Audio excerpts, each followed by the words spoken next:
Friends in Recovery, the Addiction Recovery Podcast, is brought to you by Genesis House, FirstNet, built with AT&T, and the Friends in Recovery community, a thriving network of individuals who are fighting back against the stigma of addiction. Join our hosts, Podfather, Jersey Ed, and Noontime with Skylar Noon, as they speak up about the real issues of addiction, treatment, and recovery. Friends in Recovery, the Addiction Recovery Podcast, is available on Facebook, Podbean, iTunes, and YouTube 24 hours a day, 7 days a week. Now, here are your Friends in Recovery.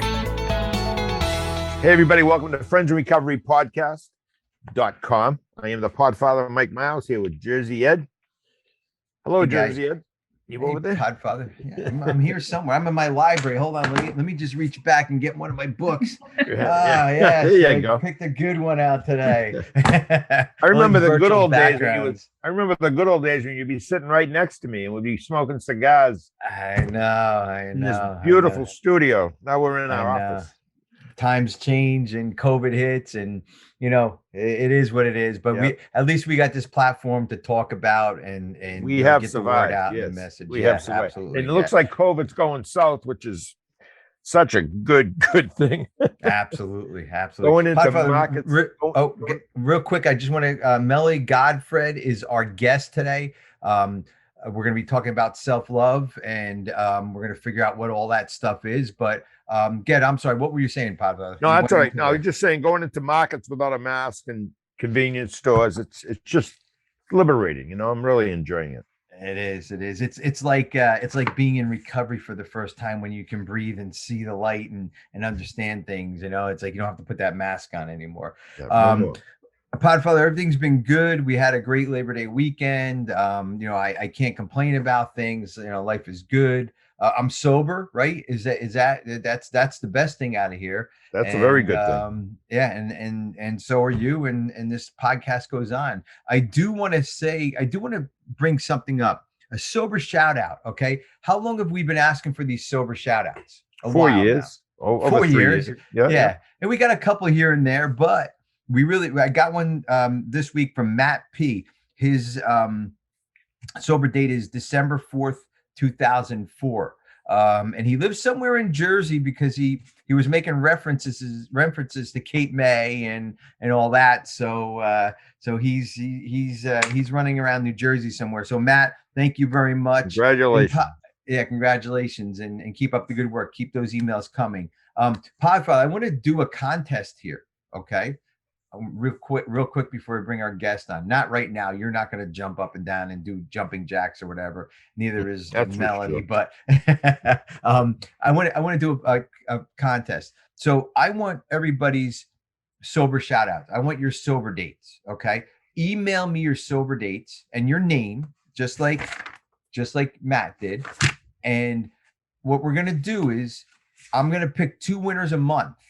Okay. And we've got these wonderful, wonderful Yeti mugs that say Friends in Recovery Podcast on them. All right. I've seen them. They're really nice. Yes. And we'll put a picture up. I'll have Carl put a picture up of that mug here, please. Yep. Thank you. And that's what the mug looks like. And that's what you're going to win. 2 people a month is going to win that mug. So listen, if there's nothing involved, people aren't going to do it. So now we got something involved. Podfather, and they're going to be sending us. And the other thing too is it helps people, guys. Come on, your sober dates. Matt has been sober since 2004, guys. 2004. How cool is that, right? So, anyways, a lot of work. Yeah, congratulations, Matt. So,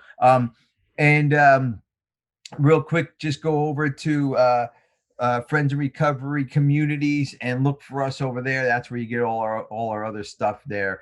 And I want to bring in our guest, our wonderful, wonderful guest today that has been that this show has been kind of standing by patiently. And my wife has been waiting for this show, and my wife has been reading some of her books and all that. So Melanie Godford. I'm going to share a little bit on her. Melanie Godford is the self-love philosopher. As an author and an entrepreneur, she devoted her life to empowering people to choose themselves through daily acts of self-love and self-care. She's the founder of the self-love movement, Fred and FAR. I thought there was a mistake, and my wife said it wasn't. Fred and FAR, and the author, and we're going to find out what that is, and the author of Amazon's best-selling self-love poetry for thinkers and feelers, and the ABCs of self-love. And we have Melanie Godford on the show to explain all this good stuff. So welcome to the show, Melanie. Thank you. Thank you so much. Melody, thank you very much for coming on. Melody, yes. Can you clear it up for us? Melody or Melody? Is it It's tomato Melody. or tomato? Right. Well, yeah. Go ahead. It's Melody. Melody, Melody. Tell us about yourself. We're really interested. So my life's work is self-love. And if there's one thing I leave this planet doing, I hope it's that I help people see themselves, know themselves, and embrace themselves in their entirety, and make that not just a one-day commitment, but a lifetime practice. And so my work, it falls in a few different categories. One that I'm most proud of is that I'm an author. I've written 2 books about self-love. One is a poetry book called Self-Love Poetry for Thinkers and Feelers. The reason it's called that is because half the poems are designed to really activate your mind, the analytical side, and the other half are really about activating your heart, so your emotions, your intuitive self. And collectively, the hope is that it gets all of us to create like a whole-souled experience in life. And so that's what my poetry is all about, transforming self-love from concept into an emotional and analytical experience. God, that sounds like so much. It's really just about writing stuff to make people feel good. I mean, it's as simple as that. Every day I go on Instagram and I share what's on my mind. And what's so interesting is that every single day when I post something really honest, someone responds to me and says, I feel the same. And thank you. I needed that today. And that's my work, is taking the things that maybe are a little bit hard to talk about, the parts of ourselves that we're not willing to oftentimes share because we're so worried about being perfect, and instead helping people be authentic. And that's what self-love is. It's authenticity. It's embracing your authenticity. And Fred and FAR is a self-love movement I started in 2016. It's powered by something called the self-love pinky ring. It's a ring you wear every day as a daily reminder of your commitment to yourself. And I was inspired by the engagement ring because I was married 11 years ago. I'm still married. And I understand the power of having a symbol of commitment.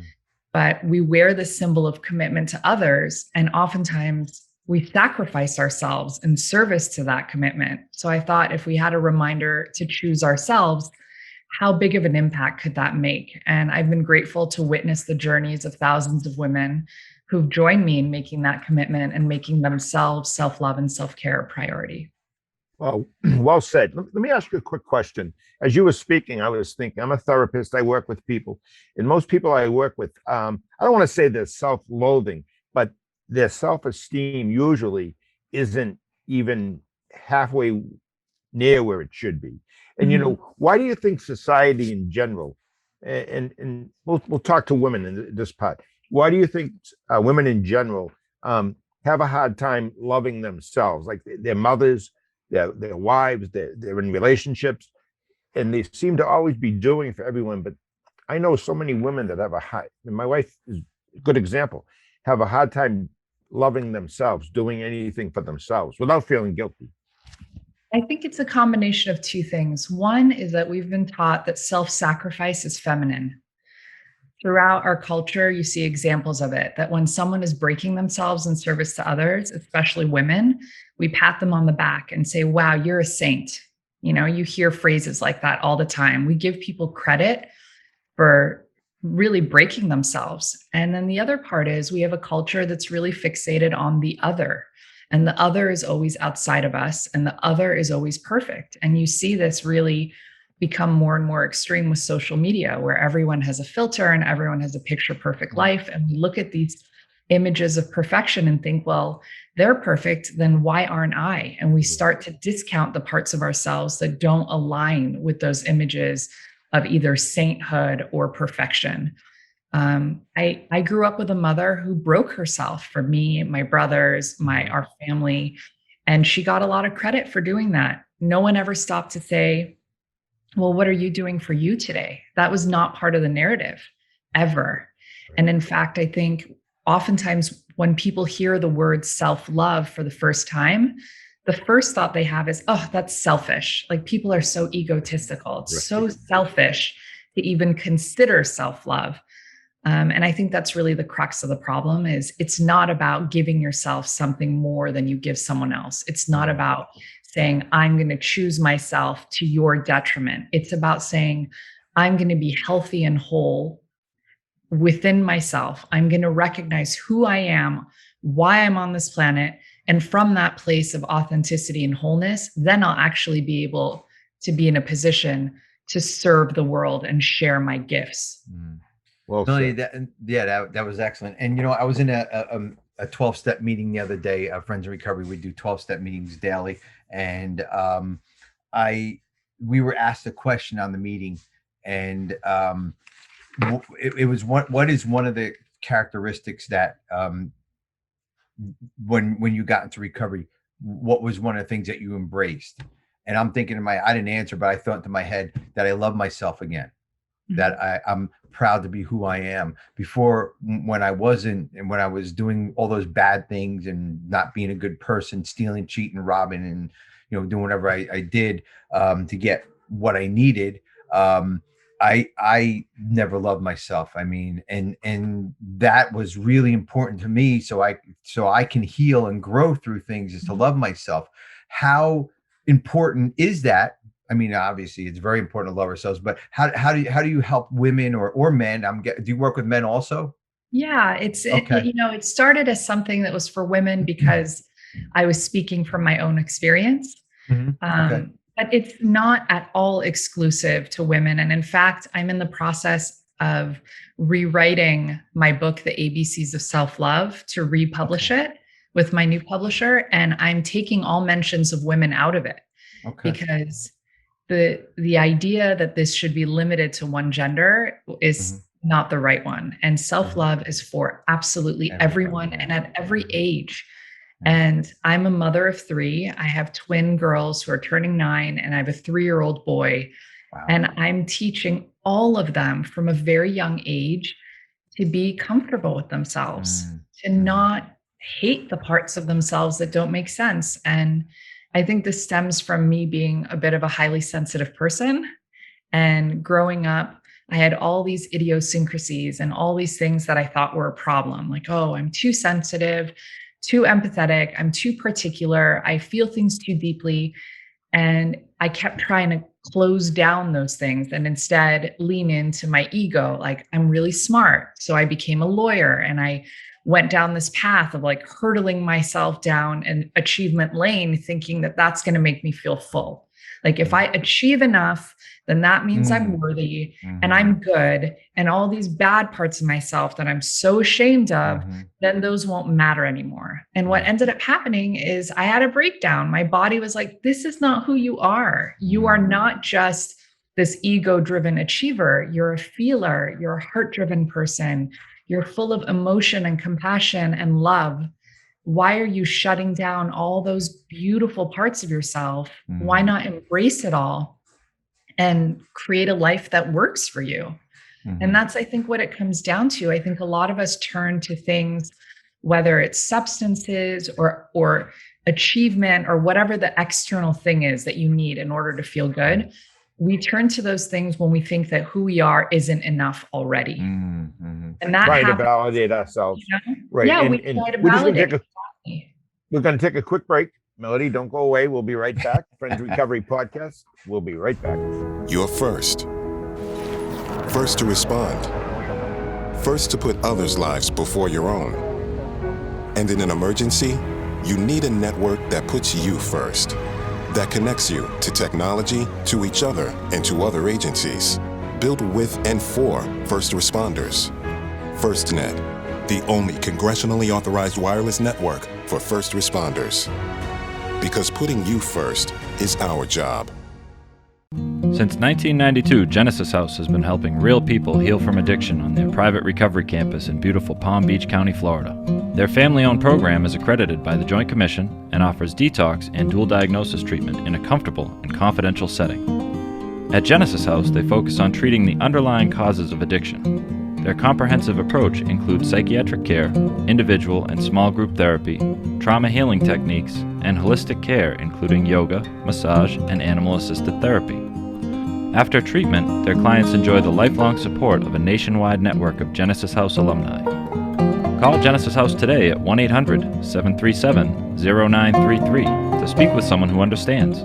Visit them on the web at www.genesishouse.net. It's time to start your journey to a long and successful recovery. Hey, everybody, welcome back. Friends in Recovery Podcast.com. I am the Podfather here with Jersey Ed and Melanie Godfred. And Melanie, before we took our break, you were on a roll there. I know. Talking about That's kind of great. self-worth, Hey, just real quick, the old adage, you can't love anyone until you love yourself. Talk to us about that. What do you think of that? Amazing that you bring this up, because I had that line in my book, which I'm currently rewriting, and I actually took it out because I thought this is so unfair. It's as though you're telling people, again, you're broken. Like, if you don't love yourself, you can't love anyone. And I'm not going to say that anymore. I do believe that self-love is the foundation of all love. I do think that when you love yourself, you open yourself up to different kinds of experiences when it comes to love, because you enter into love from a place of wholeness instead of brokenness, which is a different kind of love. But that being said, you can absolutely love other people, even if you haven't quite figured out how to love yourself. I think we are all capable of love and all worthy of receiving love, regardless of where we are on our journeys. And the last thing I want to do is give anyone any more baggage or pain to make themselves feel like unless they do some kind of work, they can't love people or they can't be loved. So I actually don't agree with that phrase. You can absolutely love people and be loved. But when you love yourself, you actually enjoy it a lot more.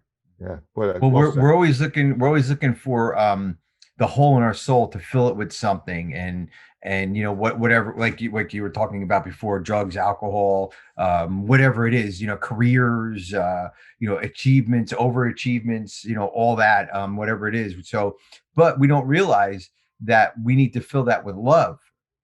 And once we start figuring all that out and how to love again, and listen, and you're 100% right about the loving. I can love anybody, but when I have to look in that mirror, it's tough to love myself, and I have no problems loving anybody. But when I look in that mirror and I say, Jesus, you had a bad life, you were a piece of shit. No, I can't go there. I think self-love starts with stopping that thinking. Right. And correct me if I'm wrong, stopping that thinking and changing it around, knowing that I'm a good person. And us, especially us being in recovery, I want to ask you this question. How does being in recovery kind of change things or look at things differently about loving ourselves? Because we really beat ourselves up. I mean, one thing for you to say is, okay, well, I overachieved. I was a lawyer. I did this. I did that. When we come from recovery part, I beat up an old lady. I was unfaithful to my wife. I was, I stole, I robbed banks. I did whatever. That is very hard to love yourself after doing shit like that. You know what I mean? So can you talk a little bit about that and how maybe we can heal from that? I have two different things to that. One is you used the word whole in your soul earlier, the word whole, HOLE. Well, that is actually a piece of the word whole, WHOLE. And when I saw these two words next to each other, I realized something. I think the key to experience wholeness or fullness is embracing our holes, our emptiness. It's recognizing that we are all broken in some way. And that's just part of our puzzle of who we are. And we are each unique on this planet for a reason. Everything that you've done, the good, the bad, it is all part of the unique person that you are. And we are all good people and we are all purposed and we all have a reason to come on this planet and exist. Whether you believe in God or not, universe, energy, science, I don't think it's an accident that we're one of a kind. So when you think about that, like, okay, there's only one me, and I've done bad things and I've done good things, but what am I going to do with that? For example, for you, you are authentically sharing about the worst things you've ever done in your life to show people in recovery that they too can move forward from that and use that as a way to create trust and empathy and be a guiding light for people who haven't quite gotten here yet. Like, that's how you're using your story. But you couldn't do that if you hid parts of it. If you were like, oh, I'm not going to share that I robbed a bank, right? It's only in embracing the totality of who you are that you can be of service. So that's one thing. And the other thing I'll say is that we all are on a journey, and some days it's going to feel really, really bad. And I think we've all been sold this story that healing is linear. And if you mess up, you're back at square one, and that it doesn't go up and down. It doesn't go in circles. Self-love is the same. It's not linear. It's circular. It's something that you're constantly evolving towards. And the way I think about it, it's not about moving forward. It's about getting closer to yourself. So self-love is something where you just get deeper and deeper and deeper and closer to your heart. And in your heart, like you said, we're all good. No one wants to have a bad life. No one wants to hurt. And even if we've done things that haven't been aligned with our truest, best selves, that's what gives us the depth and the tools and the skills to be able to do better moving forward as we continue to journey closer to our hearts and be more aligned with who we are. Well said. Absolutely. Jesus, well said. I really believe that we are all here. I mean, the billions of people, worldwide. We're here for a purpose. It's a short. We're only here a very short time. In the big picture, with time, I mean, 80 years is a blink of an eye. It's not even a blink. So, and the older you get, the faster it goes by. And before you know it, it's over. And when it's over, and sometimes it becomes premature, and people gather and we mourn these young deaths. We just went through a horrific, and I'm talking about the opioid crisis. It was a real crisis, and we went through this horrific, deaths. 5 of my close friends lost their sons. But my point is, if you don't slow down once in a while and just breathe and take a look at what really is going on in your life, individual's life, you're going to miss it. And before you know it, it might be over. Someone like yourself who slows it down and brings your presence and everything you're saying is just, it's almost like a massage. I'm loving listening to you speak. I can't wait to get one of your books. This is good stuff. I know. And Melanie, we're gonna close here real quick, but anything in closing for the addict and alcoholic that may not feel good about themselves and may not know where to start about loving themselves, and saying, I can love somebody, but how do I start loving myself, male or female? And also, if you can let us know how to get a hold of you and how we can get your book and your Instagram stuff. So you mentioned thinking earlier, like what can a person do who's in recovery to change their thinking? And I would say make it a daily practice. Start every day and end every night with something you're grateful for, 1 about yourself and 2 about your life. And you start rewiring your brain. Literally, it's like chemically proven. If you practice gratitude, your brain changes. And sometimes it'll be really hard. And all you might be able to say is, I'm grateful that I opened my eyes this morning. And I'm grateful my body did that for me. And it can be simple.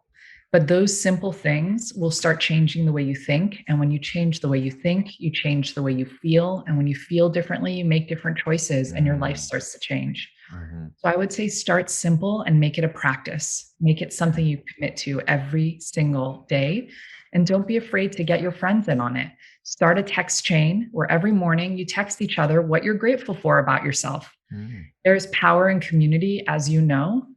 And I think that it's a simple thing. We're on our phones all day long. Why not make a little piece of it about gratitude and self-love? My books are also designed to help you do that. So if you need something that'll help you start thinking along these new lines, you can read 1 poem a day. A lot of people use it as a morning meditation or evening ritual where they just read a poem and it helps reset your thinking and your feeling, and it gives you something to think about. And so my books are available on Amazon. Just search for Melanie Godfred. They're also available on my website, fredandfar.com. And I'll say that if you want to reach out to me and talk more, I'm always available. You can find me on Instagram at Melanie Godfred or at fredandfar.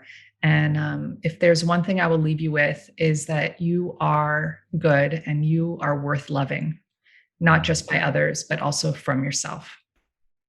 Well, Melanie Godford, thank you. What a breath of fresh air you've been. Wow. Thank you so much for coming on the podcast. I really appreciate it. Thank you. Thank you. Thanks, Melanie. Well, Podfather, that was an amazing, just amazing. I could have let her go for hours. Melanie, I wish we had a whole bunch of more time going here, but fredandfar.com, guys. You will get more information over there. Please go over there. But and Podfather, the one thing was when my self-esteem was in the shitter at the end of my drinking, and Melanie was 100% right, is that however it takes, just start it a little bit at a time. My therapist my therapist and my sponsor now 21 years later, my sponsor, Eddie, you're good enough. Eddie, you're a good man. He keeps reinforcing that to me. Not that I don't think I am, but it's good to hear it, number one. And my therapist at the beginning, Podfather, he always told me, you're a good person, just because he always said, I'm going to close with this and I'll let you speak, Podfather, and we'll close. But he always said, Eddie, you're not a bad person getting good. You're a sick person getting well. We have a disease. It's a disease of alcoholism, a disease of addiction. And if somebody with cancer wouldn't think the same way, so, this is definitely a little, it was an eye opener for me. Thank you so much, Melanie. We really appreciate it. And Podfather, in closing, what do you have? Good. That's very good. I'm blown away. She was a great guest. Melanie Godford, I'm going to be looking up your books as soon as we get off the air here. Thank you. Thank you very much for coming on. Friends in Recovery podcast. Stay sober, everyone. This concludes this episode of Friends in Recovery, the Addiction Recovery Podcast.